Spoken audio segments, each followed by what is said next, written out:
know, as I said yesterday when we began, that nature doesn't come with an R or an E behind its name, but instead, if anything, it has an H for humanity. But we all know that the legislative process is critical to the future of nature in our state. And we're fortunate that nature has a number of friends in the General Assembly. And so we've brought 4 of them to be with you this morning to talk about their work, 2 from the Senate, 2 from the House. And it gives me a great deal of pleasure to introduce my friend and former student and one of our stars from the Drake Law School, Anna Gray, who's the policy director at the Iowa Natural Heritage Foundation, who's going to moderate this session. Anna?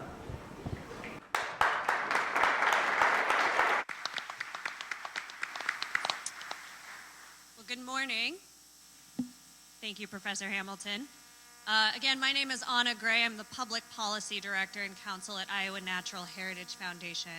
And a large part of what I get to do is work with our elected officials to help inform conservation policy decisions and to help create resources for you all to be effective advocates. So I'm very excited and grateful for our panel today to help give us some insight on some conservation issues in Iowa and hopefully give us some advice as to how we can all be more effective advocates. So I'm going to let them introduce themselves. I'm going to start with Senator Kelker, and we'll go down the line. Just introduce yourself, tell us a little bit about your district, and because this is a nature summit, what are some of the values that you see in nature, either personally or professionally? Good morning, everybody. Thanks for being here. For those of you that visit us at the Capitol, you'll know I'm the one coming in at 5 minutes to 9 because we gavel at 9, so I was in here 5 minutes before 8. But happy Friday to all of you, and I'm enjoying being here, obviously, because I care about Iowa's people and partnerships, and tourism is my day job, and economic development, so all of this fits into the quality of life, so we can talk about that a little bit later. But my name's Carrie Kelker. I live in Dyersville, Iowa. My Senate district is Dubuque, Jackson, and Jones County, so very rural, 47 rural Iowa communities. And so each senator in the Senate represents about 63 to 65,000 Iowans. And so some of them are obviously, as you know, visiting the Capitol or visiting with all of us. We're all unique, we all have different passions. But we may be sitting next to a senator that represents a little section of Des Moines or a little section of Ankeny. And then there's some of us that represent 47 rural Iowa communities. So rural Iowa is important to me, tourism is important to me, the great outdoors is important to me, obviously. And professionally, that's my day job. And personally, I have 4 lifelong Iowan, and I have 4 children that I've loved raising in Iowa, and I want Iowa to be a great place for them to also call home so they can live, work, travel, play, and retire in Iowa. So that's kind of where my efforts are focused on at the state capitol. So thank you. I'm State Senator Nate Bolton. I represent East Des Moines, Pleasant Hill, Altoona, South Ankeny here in central Iowa. I'm in my 2nd term in the Iowa legislature. I have served on the Natural Resources Committee and currently serve on the Agriculture Committee, two committees that deal a lot with conservation and things dealing with the outdoors in Iowa. Personally, my wife Andrea works for the Iowa Natural Heritage Foundation, and we really are outdoor enthusiasts. I'm an avid runner, run very frequently on our trail network here in central Iowa, which is outstanding. We enjoy visiting national state parks and really see the assets that the outdoors provide and making sure that we are doing all we can to encourage and increase outdoor recreation opportunities here in the state of Iowa. Good morning, welcome and happy Friday to you all. I'm John Wills. I'm a state representative, a speaker pro tem. I'm from Spirit Lake, Iowa, so we have a lot of outdoor recreation where I'm from, Okoboji area. I represent Dickinson County, north half of Clay, all of Palo Alto, and then the southwest corner of Kossuth County. So a pretty rural area, except for the Okoboji area. Personally, I'm a hunter, fisherman. I love the outdoors. I have my whole life. I just love to recreate and be outside. It's one of the favorite things that I can do. If I have a spare minute, that's what I do. Professionally, I have a master's degree in environmental policy and management, and I work in the field of water quality. I take care of the Okoboji Lakes and try to protect them for future generations and try to help them to be cleaner and more available for use and recreation for future generations. Thank you. Good morning, everyone. My name's Austin Baith. I'm the newbie on the stage. I'm in my first session in the House. State Representative for House District 36, and that's here in Des Moines, downtown and west side neighborhoods of Des Moines. So by address, I'm a city slicker, but at heart, I've been a country boy as long as I remember. My dad and my grandfather taught me to fish when I was about 4. And I taught all my high school friends at Hoover High School how to fish, and taught my dad how to fly fish. And he and I still go pheasant hunting. I love the outdoors, and for me, it has healing properties. My profession is I'm a doctor, an internal medicine physician. And I see this in my clinic. I see folks who are going through perhaps mental distress, physical distress, and for example, during the pandemic when people were stressed out that the sky was falling and kept watching the news, worried about whether they're gonna live, I said, hey, just get outside, go for a walk, dude. And they called my nurse back the next day. You know what, that actually helped. And I feel probably several of you have had a similar experience, and that's why it's important to me that we preserve Iowa's natural beauty and our nature for all the generations to come. Thank you. Diving into our questions now, I want to talk a little bit about making room for nature in Iowa, and specifically making room for publicly owned parks, trails, and wildlife areas, land protected for and by the public. And we've seen in past legislative session this issue of land use and whether or not there's enough room for those amenities in Iowa come up. Representative Baith, I'm going to start with you because you sat in on multiple subcommittee meetings last session on this issue. So what insight can you provide us on this issue of balancing various land uses while also working to meet the needs and demands for public parks, trails, and wildlife areas? Thank you. Let's start with where we are. Depending on what statistic source you look at, we're either 47th or 49th in the nation for percentage of public land. And Iowa has 36 million acres. And right now, that state owns 1% of it. There has been, what I understand, some conflict in which some folks believe that this land must be preserved for farming only and to be helpful, to help farmers enter into farming by keeping all that land available. And there have been bills, therefore, produced to try to prevent the DNR from acquiring more land. The DNR acquires land on average at a rate of about 2,000 acres per year. At that rate, for us to go from 1% of state-owned land to 2%, it would take 180 years at the current rate. Now let's talk about development. And by the way, that land that DNR acquires, the corn suitability rating is about 30. Not good farmable land.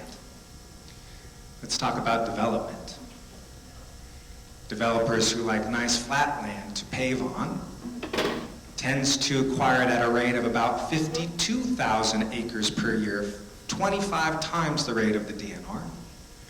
And so if we really are concerned about preserving land for public use, we don't need to be pointing fingers at the DNR, but we need to be thinking about how we are best using our land as we grow in our cities and our towns.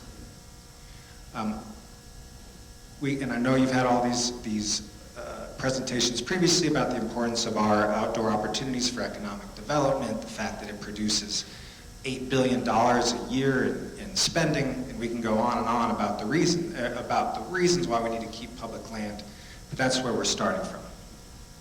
Thank you. Let's pass the mic down to Representative Wills, and we'll continue down the line here. Representative Wills, what's your thoughts on this land use issue? So I'm going to, hopefully I don't give you a heart attack, I'm going to agree with you on most of what you said. here in Iowa, and I'm not sure of these figures anymore. I had them all figured out earlier this year. But in my head, if I remember right, Polk County had 57,000 acres developed. 57,000 acres just in Polk County alone was developed over the last number of years in urban sprawl. And so I think we really need to start looking at how can we need to develop, we need to grow as a state, but we need to look at how can we grow smartly because 57,000 acres, we are the breadbasket of the world.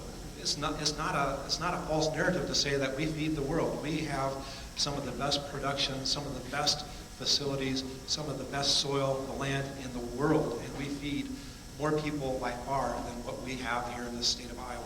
And so we feed a lot of people with the produce and with the meat production and so forth that we have here in the state. As far as public ownership of land, I think that we need to have some of that. We've got 3 million people here in the state of Iowa, and some people want public property. They want public land acquisition. They want trails. They want amenities. We were talking down here at the table. A lot of young people here in the audience, when you graduate from college, you're not going to go someplace because you got a job. You're going to go someplace because you want to live there, and then you're going to look for a job. That's the fact. That's where we are in the world right now. And so we need to have the amenities. We need to have things for people to move to, or as a state of Iowa, we're just not going to grow. I think that we can do that public ownership smartly and strategically. We don't need to have every single acre of land. For example, where I work in the Iowa Great Lakes, we did with the Iowa National Heritage Foundation and a whole bunch of partners, we did a very smart land acquisition of some property that was the most polluting property in the Iowa Great Lakes. It was detrimental to West Okoboji by far. We eliminated 350 tons of soil each year from entering West Okoboji with a smart land acquisition that now gets used heavily by hunters and bird watchers and all sorts of other things. In addition, there was flooding that was happening there, and we stopped the flooding. We prevented the flooding. And so very smartly, a land acquisition which has paid dividends over and over and over. Now, do we need to buy 72 CSR or 80 CSR or 90 CSR land for some of that? No, we don't need to do that. Sometimes you need to. Sometimes there needs to happen, have some of that happen, but we can be very smart in our land acquisition. I want to also say that we can also preserve and we can protect land and have land available for public use that's not in public ownership. At some point, if you own X number of acres, it gets very tough to manage and to take care of that land. And so I think private ownership is something that we need to look at as well. There's such things as IHAP. It's a private land hunting access program in the state of Iowa where land is owned by private ownership, but still public can use it. And so I think we need to look at some of those. It's a much less expensive method of having public land for public use than to simply just outright own some of that land. So I think we need to be smart about what we do and how we do it, but there's ways that we can go about having public access. Thank you. Senator Bolton, what's your perspective? Thanks, and I appreciate the discussion we're having right now, and I wish we had more of this discussion in the legislative process, but it seems as these issues come up, it quickly deteriorates into an ag versus conservation discussion, and we need to eliminate public land acquisition. And that's just not the right approach, and we need to have more of this kind of problem-solving, cooperative approach discussion, because that can get us places. I represent an urban district in Iowa, but I grew up in rural Iowa. My family still lives on a heritage farm in Louisa County. We care about conservation issues. We care about making sure that the land that we pass on generation to generation is yet good agriculture production land, but also has a quality of life attached with it. John was just talking about. The things that attract us to Iowa are our careers and having that, but the quality of life that goes with it, having the recreational opportunities, the hunting, the fishing, the hiking, the biking, all those things that we can make assets out of if we do this the right way. And we are not that unique as a Midwestern state with a strong agricultural presence. There are lots of states around us that have very active agriculture production, but do conservation a little bit better. And we can learn some lessons from those other states about finding ways to be partners with the agricultural community and the conservation community, working together on solutions. When we can find those win-win solutions, we can find ways to make living in rural Iowa more attractive, so we can continue to attract people to rural Iowa than what we're seeing right now, which is a problem in rural Iowa: declining population, shrinking small communities. By having hiking trails, biking trails, by having good water quality, and preserving the land for the next generation of heritage farmers, we are making rural Iowa living more attractive. We can do those things if we work together at it. So I'm optimistic when what we're hearing here today is if we can just kind of pull back, and when we see these bills introduced, take a moment to talk with each other, we can get to better win-win solutions rather than seeing these bills come in year after year of finding ways to eliminate public land acquisition. Because what Austin was talking about is a big problem in Iowa. We just don't have very much publicly accessible land. And if we can cooperate and find a way to do it the right way, and it's not just about corn suitability ratings either. We get it. We have people that are engaged in livestock and want to have livestock production on land. We get that too. We can be cooperative and find solutions if we can actually sit down and work on these topics in a meaningful way versus what we're seeing right now, which is introducing a bill that stops land acquisition and takes us down the wrong path. Well, thank you. I'm not going to try to be repetitive, lots of great conversation up here. And I simply agree. I mean, it is all about conversation, but it's also about balance, right? And I think there's a healthy balance between all this. We are feeding the world, and ag is thriving. It's our number one industry here in the state of Iowa. So, we have to have a balance. And anyone can file a bill, but that bill doesn't make it go anywhere. And I know we're hopping down here, but I think it's how we advocate too, which is what we're going to be talking about in a little bit, is how we're advocating. And I think advocating and discussions need to take place in a healthy way, because sometimes when a bill is introduced or there's a subcommittee, everyone comes out guns a-blazing, and that doesn't help the issue at all. It makes it look like there's a concern there. Iowa is a quality of life state, and we have to invest in our trails and our communities. Everyone wants to be proud of where they live. As John alluded to, it's not the days where you find a job and then you just work, that's where you find your home. Now you're finding your home and creating your job, because so many people work remotely. And Iowa is obviously the best in the Midwest in regards to affordable living, but also comfortable living. Hospitality is at its finest. But once again, we have to have trails and eateries and all those types of things that people want to enjoy, which includes obviously the great outdoors and quality of life issues. Thank you. I want to talk now a little bit about conservation funding opportunities. So the Natural Resources and Outdoor Recreation Trust Fund, commonly known as IWIL, was approved by Iowa voters in 2010. We now know over 70% of Iowans support funding the trust fund. Similarly, REAP, the Resource Enhancement Protection Program, has been widely successful, funded projects in each of Iowa's counties, and leveraged millions of dollars. Yet the program has never received full funding at its authorized levels. So, Senator Kelker, I'm going to start with you. You're the chair, or the vice chair, of the Senate Ways and Means Committee. From your perspective, why haven't these programs been funded yet? And what would it take to see them funded? Sure. Well, great question, and I know it's going to be a lively discussion, because it usually always is, but obviously, every year we have different bills in the House and the Senate, and they have to work through the process. And it's no secret that I support quality of life, and I think that I will, in the Senate version last year, I was excited about, because we included I will in the Senate version of the new tax policy bill. And I think that's the way how we're going to have to go about it being funded. Because I'm going to be completely honest, there is no desire right now to have a $400 million open check. When we're trying to make Iowa an affordable place, I don't see us having an open checkbook for $400 million to the DNR as I hear this is.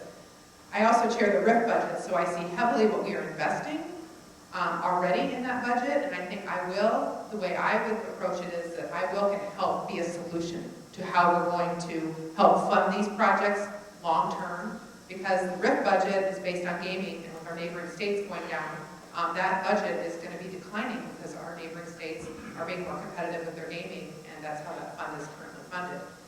We fund the Environmental First Fund, we fund trails, we fund almost about $60 million in water quality through some of those budgets. And so we are investing in that, and sometimes I don't think people see that, but I think I Will is a great solution to help long-term wise, building up some of those healthy conversations. A few years ago, we had all sat down, as you said, 2010, that voters included that. There's not been a sales tax increase since then.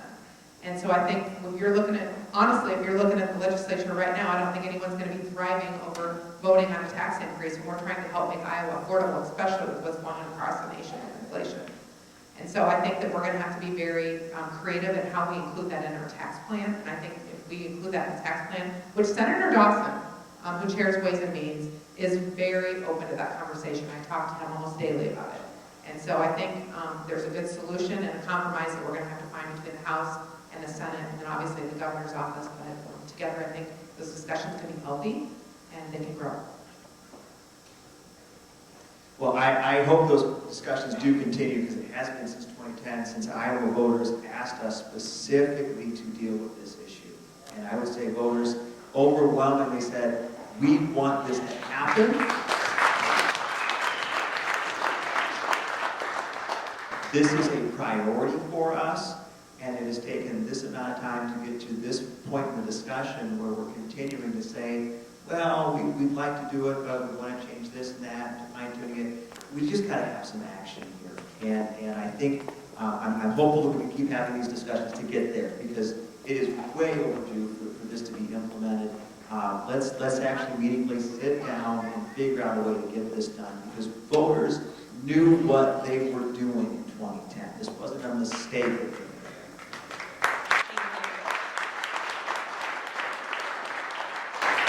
Representative Wills, I'm anxious to hear from you, because I know you have sat down to try to do some of that work to ensure that it's not an open checkbook, for example, and that we're being thoughtful with how those monies would be allocated. So what is your perspective? Why hasn't been funded yet, and what can we do to see that realized? I'm trying to decide how to answer this, because I can be really tough on you, or I can just sugarcoat it. And so I think the truth, that's what I heard. So let me be tough on you. How many people have come to me to talk to me about I Will personally? Personally. Okay, so 3 or 4 people in the audience. Is that enough? So I had a discussion. I don't have permission to share her name, but a person that I consider a mentor of mine. She told me things in the legislature are like a boiler pot, and they don't get done until that boiler pot gets boiling and it gets to that critical mass. I don't see that with I Will. I see a lot of people that want it. There's a lot of applause just now about what the senator said, but I'm not seeing that on paper. I'm not seeing that in action. Now, I'm for I Will, all right? So don't start calling me and say you need to pass it, because I think I'm one of 4 or 5 people that have actually worked at trying to come to a solution in the legislature. That's the important part, is there needs to, we're going to talk about advocacy in a second, but the important part is we don't do much. We're very reactionary in the legislature. We don't do much unless there's a reason to do it. And so I hope that you'll forgive me for being a little tough on you, because I know that you want this thing. But I don't see that action. I don't see the boots on the floor coming to the legislature and asking for it. So, also, and not to throw anybody under the bus, but where are the bills? Where are the bills? All the people that say, we want this, where are the bills? There's only 3 people that have had bills that I know of. There could be more. Governor Reynolds had a plan during COVID that died because of COVID. I think it may have passed otherwise. Senator Dan Dawson, and I've worked with Dan Dawson very closely for the last 2 years on his 2 plans. I had a bill early on in my legislative career that I got blasted lasted so bad that I said, I'm not doing that for a while. And then myself and Senator Rosenblum worked together for a change in the formula that we could have buy-in amongst all of the Iowa coalition. Those are the only ones that now I might be wrong, but those are the only ones that I know of that have been actively working on passage of Iowa. So talk to your representatives. Talk to the people that can file a bill. Support Senator Dan Dawson in his efforts, because I think he tells me, I have not had a chance to sit down with him and see his plan. He tells me he thinks he's got the plan that'll work this year. So I guess that's my answer. No, I think Forgive that's a me- good challenge forgive me for for being this wrong. audience. And we'll talk a little bit more about some ways that they can be more active and engaged. But before we do that, I want to give you a chance, Representative Faith. I will or REAP, right? Why haven't those programs been funded, and what would it take to get them funded? Well, I'll draft a bill at about 10 a.m. and look forward to you co-sponsoring. And so I'll take my name on that, you shepherd it through, and maybe some help from the Senate too. That's easy to do. We talk about appetite for it within the legislature. I think it's really important to know that Iowa only has one form of direct democracy. Direct democracy means when the citizens have their say on a particular specific issue. Other states have referendums. Iowa only has one form of direct democracy, and that's the approval of a constitutional amendment, which they did in 2010 with 62% of the vote. They have boots on the ground when they went to the poll box. 62% of Iowans. How often do we see Iowans agree to that extent? We don't need an appetite for it among legislators. We need our legislators to follow the Constitution. We can talk all day about how much funding we've done towards our various conservation efforts through the state legislature, but it's not enough. It's not enough. Highest nitrate levels in our water in the country. It's not enough. Nutrient reduction strategy? How have we done on that? We don't know because we even defunded the water sensors to let us know how we're doing on that. It's not enough. And we talk about being the breadbasket of the world and us using our resources, our God-given resources, to feed people. And how agriculture drives such a huge part of our economy. Well, the whole point of the trust fund and of REAP is to reinvest in those resources so that we can continue to be the breadbasket of the world. Otherwise, we're going to use it all up. 50% of the topsoil is gone. This is about having a longer vision than the years of our legislative careers. This is about having a vision for all the generations that are going to come.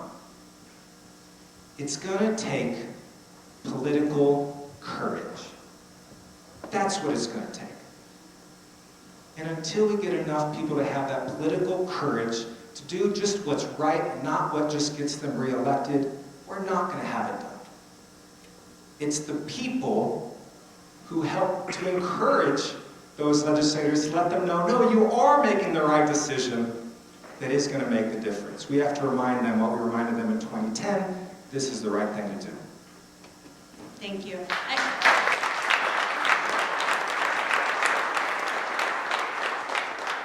I agree. I think what we can do as conservation advocates is give our voices and support and encouragement to our elected officials so that they can have the courage and be bold in making those decisions. So, Representative Wills, I want to come back to you and pivot our discussion a little bit about how we can be effective advocates. So, I believe you're actually the longest serving legislator on our panel today.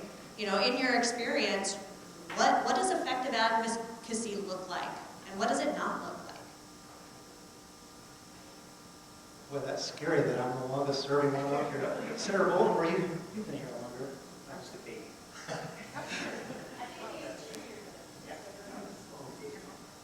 I'm an old timer. Okay, so advocacy, what does it look like?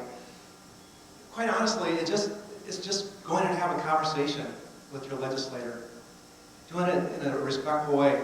I look at that as being more positive when somebody just comes to me and says, hey, how do you think about this, or how do you think about that, and just talk to me about something.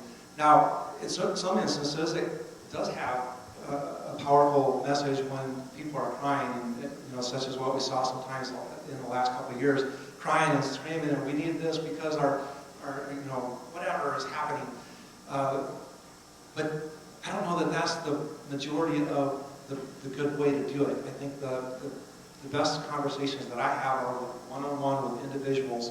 If you don't have the ability to make it to the Capitol or see me when I'm back at my home district, if you don't have that ability, then the next best thing is pick up the phone and call. Having a good, reasonable conversation on the phone. If you can't do that, then a nice personal letter, or handwritten letter, or typewritten letter, or an email. I guess that's probably the last one, but we get a lot of emails, and we get a lot of forum emails, and they don't really make a big difference, I don't think, because it's just, to me, it's about the thought. It's about the thought process that is involved when somebody makes the decision to contact their legislator. And I think all four of us can probably say that, hey, we put our pants on the same way that you guys do, and we do everything, say, just come to us. We talk, I hope that we are very approachable and very easy to talk to and work with and that sort of thing. But I think those are the main things, is just talk to your legislators. I can tell you that the first couple of years I was amazed by the number of times that I did not get a contact from somebody or about an issue. I guess in comparison, I don't get contacted that much at all, overall, most things. The hot button issues, we get contacted by people. And this needs, like I said in my previous answer, this needs to become a hot button issue. I'm not getting contacted at a level that makes it that. Thank you. I'm going to move over to Senator Bolton. Senator Bolton, what does good advocacy look like to you? And I'm going to add an additional point. One question that I get a lot from folks is, well, my legislators are already supportive. They're on board, and/or they're in the minority. So what else can I be doing to be an effective advocate? Is it still worth reaching out to your legislator? Great addition or wrinkle to the question. I do want to clarify one thing. I have actually done a bill on Iowa, which is a straight-up funding bill. Didn't get a subcommittee, and I actually worked with Senator Johnson, our last independent from your area, to get actually an amendment Iowa bill to get a straight-up vote on Iowa. So we have tried to do that multiple times and had very little success. So the efforts have been made. So, Austin, if you want a draft, there's one waiting for you to get filed in the House side. In terms of the advocacy piece of things, I wholly agree with what you're hearing. The harder it is to contact others, the more effort you put into it, the more meaningful it is to us. If all we're getting is a form email that came from, I can see the exact same subject line and note from every single one, I put zero stock into that. Because half the time, we later find out people didn't even give permission for that email to be sent with their name on it. They signed up for some petition 5 years ago, and somebody is still sending emails on their behalf. So that low level of engagement is not helpful to us. In fact, it actually makes it harder for us to find the meaningful interactions in our email box when we get flooded with those. When we get messages from our constituents that are clearly meant to be direct communication about their thoughtful position on an issue, that means a lot more to me. If you come up to the Capitol and talk to me, that means more to me. The more effort you put in, the more lasting impression, the more you will stand out. The civility is also a big thing, and it's on both sides of the political spectrum. If you just call me a dummy and tell me I'm wrong about an issue, you haven't really convinced me of anything other than we're probably not going to have very good communication from this point on. So it's probably not worth me engaging too much. If you want to come and have a thoughtful approach to an issue and a discussion with me and try to convince me why I have a wrong position, I will listen to you. And these guys will all listen to you. But it is being able to have that thoughtful discussion approach. And the last part of the question, kind of the preaching to the choir issue of, if I'm already supportive of you on the issue, is it worth contacting? Hey, we're all elected officials. It's always nice to hear people that agree with us sometimes in those emails and conversations. So yeah, it is worthwhile because we need to know that the work we are doing is still being supported, and it is something that we continue to advocate on. And in terms of finding other people, if you have, maybe your representative or your senator is really good on an issue, and you've already thanked them for doing that. It's good to reach out to other people that you know in the districts of other legislators, to reach out to them, knowing that they care about the issue too. They should reach out to their representatives, their senators, because we all want to do the best thing we can do to serve our constituents. So if we're hearing from our constituents on issues that are important to them, we pay attention to that because we want to serve their interests. So if you feel like your representative, your senator is great on an issue, try to find the friends and family in other areas of the state that care just as much as you do about an issue, and reach out to their representatives and senators. That's a meaningful way to do it. Great points. This is my 6th session that is going to be approaching on, so I'm in my 2nd term. And prior to that, I was advocating because we were 47th in the nation for tourism spending. So I'm trying to get back into that role and how I would tell my tourism industry how we need to go up on the hill to advocate and explain that. So, and once again, it goes back to advocacy and the approach to it. And, we're hearing, I was just telling them I have I hate to even admit it, but 3,200 and some odd emails that are unopened right now in my legislative email box. And so it is definitely customized. It's definitely a relationship that you build with your elected official or your legislature. The form letters, the smack talking, delete. Also, if they're out of the district, I look at that too. We get so much, let's talk about information, but let's also talk about misinformation. So when we get all this stuff and it's misinformation, it takes us time to see through it, sift through it, what's true, what's not true. And if it's not true, and it's an issue you're advocating for, it is not helping. It is not helping your cause at all, because it takes a lot of time to sift through that information. So once again, we're all just normal citizens. We all have different passions, different families. We all have dirty counters at home too. I mean, we all simply have passions that we're there for. So find those people that your passions are that and let them help you in a positive way, but also a favorable way. Like you said, if you're coming down to the Capitol and you're advocating and you're storming and you're yelling at people going into the subcommittees and just being, violent, vigilant, and vulgar, and believe me, that happens. You're passionate about I will. There's people passionate about tourism. There's people passionate about ambulances, fire departments. I mean, everyone is coming down here angry about something that is, in their eyes, not getting funded correctly. And obviously, we all have a budget, right? And we have to balance it. And so you're coming down there with that passion at this table, but you're up against a lot of other different passions, whether it's education, whether it's hospital funding, nursing home funding, all of those things that we just don't, unfortunately, have open checkbooks for. So at the end of the day, we have to balance that because all this is on the backs of the taxpayers, all of you. All this is on the backs of all of you. So once again, it's sifting through, advocating, and being positive, and having that open communication with all of us down there. Like I said, we're normal people, and we want to have those conversations. We may not agree on 100% of the stuff. We may not agree on 50% of the stuff. But wouldn't you rather have a positive experience to try to talk someone into the misinformation or the correct information that they need at their fingertips to make the best valuable vote? Thank you. Lastly, Representative Bates, you're newer to receiving the advocacy, but I try to be observant. I want to say that the conservation community, in my observation of this last year, was the most effective advocacy group in the bills that came to me, and in the emails and the conversations that came to me. And it came in regards to the proposed Senate File 516, which would have stopped the DNR from acquiring public land. You folks came out in droves, quickly, and you must have a really good email chain or whatever you use. And it was not just a singular organization. it was, and I think this is important for advocacy, it was an entire multifaceted advocacy group of different people going across the political spectrum. Not only conservationists and environmentalists, but hunters and farmers. And so when it comes to the environment, I think we have an advantage here in that this affects every single Iowan, and so we have a way to build a coalition. That's super important.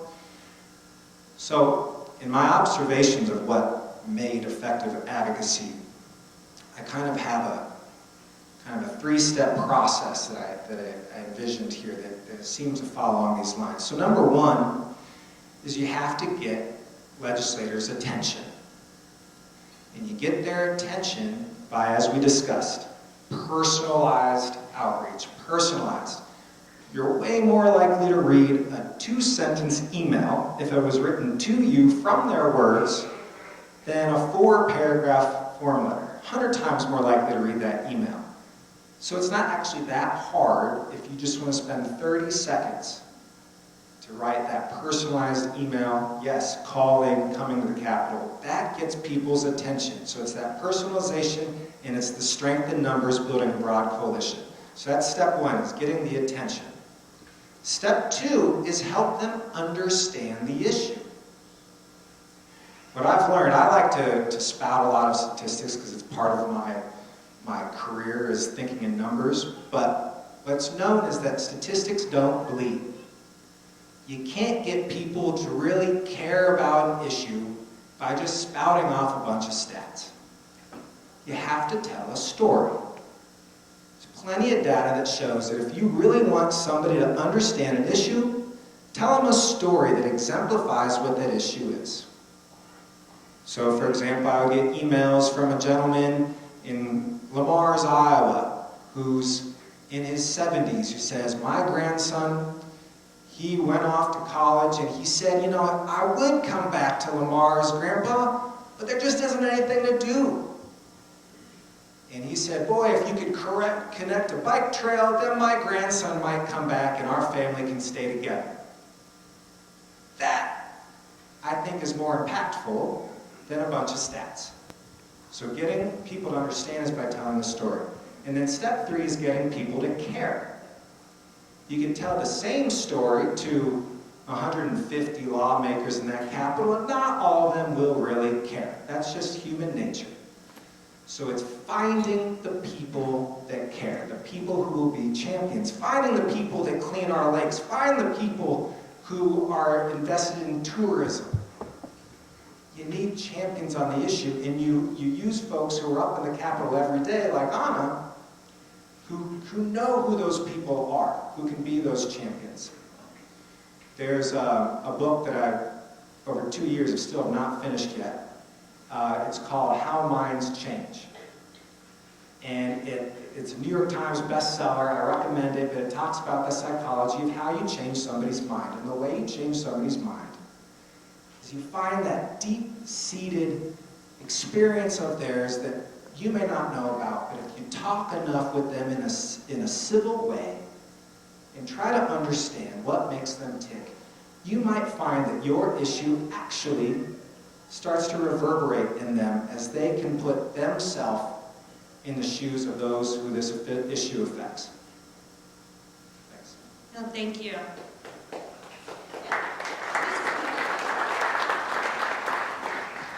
So one more thing that was not mentioned up here, and I think it needs to be said because I would bet that each one of you belong to a group or an organization or some kind of organization. Iowa Natural Heritage Foundation comes to mind. A lot of you may belong to the Iowa Natural Heritage Foundation. Those groups, those organizations, Pheasants Forever, they all have, and this is a naughty, bad word in today's politics, they all have lobbyists. All right? Belong to a group that has a lobbyist or a lobbying organization that can advocate for your cause, because I know you can't all be in Des Moines every day to advocate for your issue.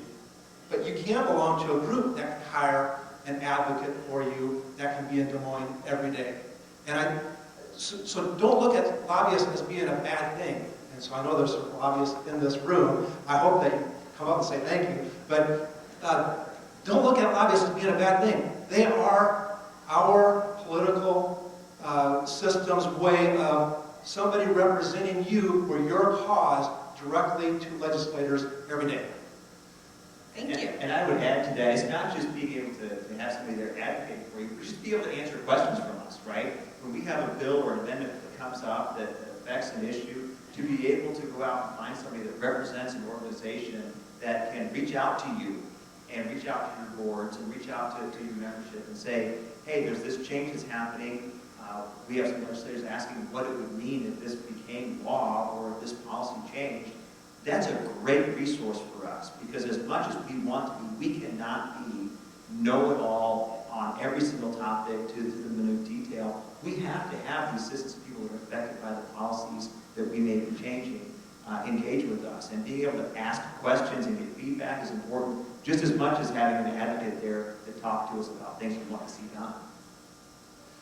Well, as a registered lobbyist, thank you for that. One thing, I didn't hear any of you mention, but I want to mention it to our audience. Many of you host coffees or open sessions, legislative forums for your constituents. When I talk to some other policy professionals in other parts of the country, they're amazed at how accessible our legislators are to us, by and large. You all agreed to come here today, for example. And so, they are accessible and receptive in ways that you may not even expect. As we're kind of wrapping up here, I want to give a chance for final remarks, but part of this Nature Summit was to zoom out, look at the different ways that nature impacts various aspects of our lives, so that then we can come back together for a concerted effort and vision for nature in Iowa moving forward. So, as state leaders, elected officials, what is your vision for nature in Iowa? Let's start with you, Senator Bolton.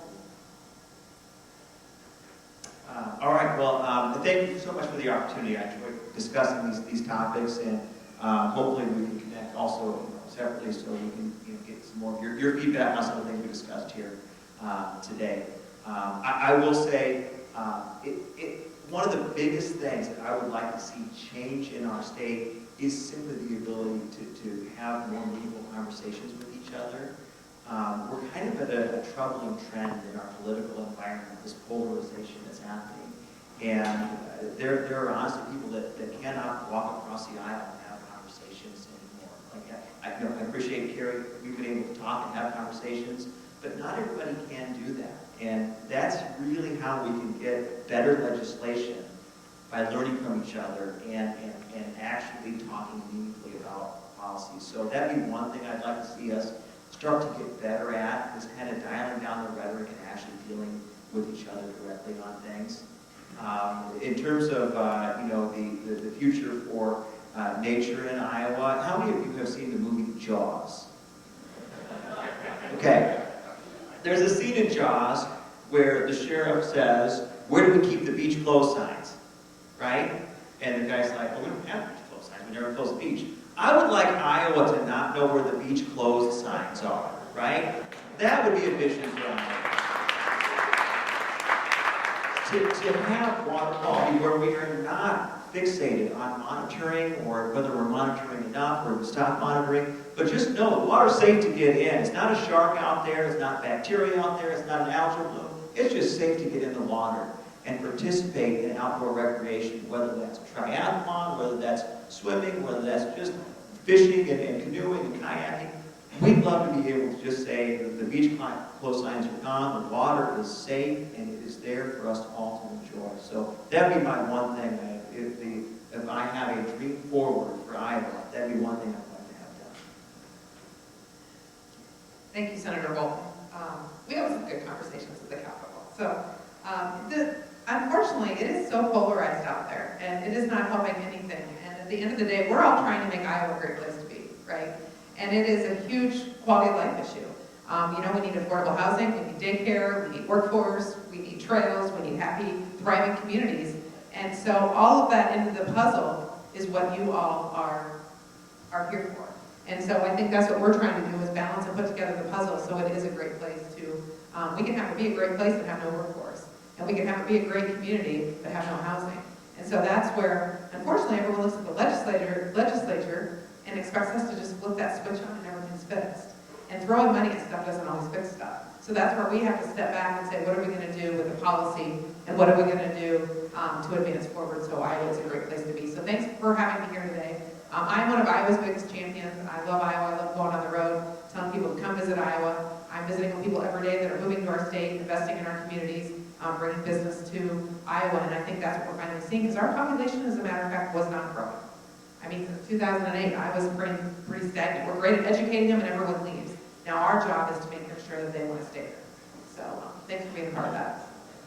Thank you. Representative Wills, what's your vision for nature in Iowa? Oh boy, I could spend the rest of the hour, I could have spent an hour talking about this. First and foremost, I think that we need to look at a balance. We need to look at how can we best balance the needs, desires, and the growth of the state of Iowa, because if we're not growing, we're declining. We can't decline. We have to continue to look at growth. We need to look at how can we best grow, but at the same time, we need to save and protect our rare pieces of nature, our jewels. West Okoboji, I don't think anybody in this room would deny that West Okoboji is a jewel for the state of Iowa. We need that lake to be protected. You'd have to go to Canada to find water quality that's better than West Okoboji. It is undeniably a great resource. But we've got literally thousands of West Okobojis across the state of Iowa, and we need to look at how can we best balance our growth as a state so that we do have growth in population. We have so many jobs open right now that we've got nursing homes that don't have people to fill the jobs that are available in those nursing homes because we don't have the people. We need growth. It's undeniable. But at the same time, those rare places, those jewels, just like West Okoboji, all across the state, need to be protected and preserved. We need to look at how can we have conservation and nature on private property, because I think the idea of having everything bought by the state of Iowa is just not sustainable. It's just not something that can be done under the current, especially at $18,000 or $20,000 per acre of land. Money doesn't spread very far when land prices are like that. But we need to find a way to work together. We need to find, my newsletter, Senator Bolton, yesterday was about that polarization, was about how can we best as Iowans come together and do the right thing. We're going to disagree on things, but we like each other even though we disagree on some things. 92% of the things we do, though, we agree on. And so we need to focus on that 92%. But as far as nature, as far as what we do here in Iowa to protect our natural resources, we need to find the balance, but also protect those jewels and concentrate on those rare jewels that are out there in every single county and every single township. I love closing on messages of unity. I always feel good. I think it's really important that we stop looking at conservation and promoting our nature as a zero-sum game. You don't have to have winners and losers all the time. You don't always have to have trade-offs. And so we need to be looking at policy proposals that have win-wins. So I'm going to give you just a specific example of a potential policy proposal. I'll draft this bill too. So Iowa State University and the Iowa Soybean Association is studying batch and build programs for drainage water recycling. I'm not sure if you've had any talks on this already, but this essentially, that tiled water, that drainage water that comes from those fields is instead routed to a reservoir during the rainy months, if we get those back again, and then during the dry months, It's pumped back up those tile systems to irrigate the fields, making our fields drought resistant, helping with crop yields, and diverting nitrate runoff from our streams. This would be a win-win by improving our water quality for everybody who drinks water, and by helping our farmers become drought resistant. So we need to get innovative so that we can find more win-wins, and then maybe we'll get more public investment in that. One of the things I also envision trying to use the environment as a unifying issue is, I think you had to talk on this yesterday. I'm a little bit concerned that we're the only state in the country with a rising cancer rate. And I'm a little bit concerned we're second in the country per capita in cancer cases. Why is that? We don't fully know yet. But if you look at some of the map overlays of things like water quality, there may be one of a few smoking guns there. And if there's something that unifies people around protecting their environment, it's the thought of the risk of cancer, that what you're drinking is giving you cancer. Doesn't matter if you're a Democrat or Republican or a non-voter. That affects us all. And so I think the more we think about and connect the environment and realize that the environment affects our health, and we only get one body, that is a unifying issue that can help us to all come together, all hands on ship, to try to make our environment a little bit cleaner. Thank you. Before we give our panelists a round of applause here, in each of your Nature Summit bags within the Iowa Natural Heritage Magazine, there's a brief resource here that helps give some ideas of how you can be an advocate for nature. Take a look at that, and then visit inhf.org, where we have more extensive resources, or come find me. I'll be here the rest of the day. I want to thank our legislators for being here today, some of whom traveled in quite a ways to be here. So please join me in thanking them.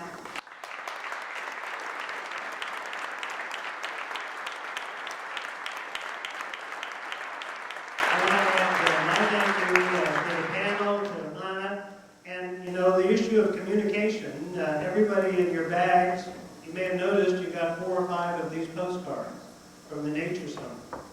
They're blank, but you can fill them in. And so if you receive a few of these that ask you to do things, or your friends receive them, you'll know where they came from the Nature Summit.